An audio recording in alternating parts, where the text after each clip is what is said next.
New Orleans eyewitness recalls seeing people dead right in front of us after unbelievable attack. One New Orleans man is sharing his eyewitness account of the horrific scene that took place on Bourbon Street early in the morning on New Year's Day.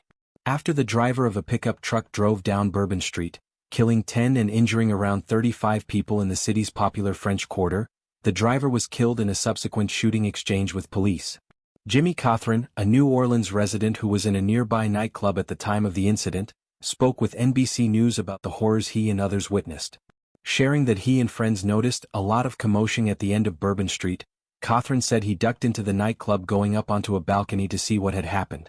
"We got to the balcony and it was not what we expected," Cothran said. "Dead right in front of us was someone's mother, twisted, obviously deceased. We counted 8 just from a couple of seconds of standing there, 8 bodies." Describing several of the victims on the ground as being graphically deceased, Cothran said he saw a man with tire tracks across his back and stomach, clearly crushed. "The mother that was in front of us, she was horribly disfigured," he continued. "A little girl that we had seen dancing as we were walking up the street, she was just as flat as a pillow. It just kept going." Calling the scene unbelievable, Cothran said, "We were held prisoner with those sights and carnage and memory inside that club for over an hour and a half with no one telling us anything." He also highlighted the fact that the sturdy barricades typically up on Bourbon Street were not in place at the time of the crash. "When we got there, me and my friend were surprised they hadn't put this up because usually you can walk safely in the middle of Bourbon once you hit Bourbon," he said. "There were no barricades on Bourbon up. They had the flimsy triangle-style orange and white barricades, that's what they had." The incident on Bourbon Street took place at 3:15 a.m. local time on January 1, according to police.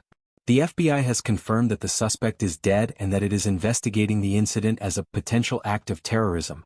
New Orleans Police Department Superintendent Chief and Kirkpatrick previously told reporters of the incident, "It was very intentional behavior. This man was trying to run over as many people as he possibly could. It was not a DUI situation. This is more complex and serious based on the information we have."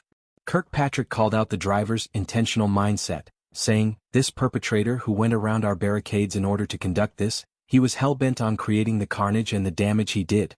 Police have not released the identity of the deceased suspect. Police are set to have another press conference for further updates at 11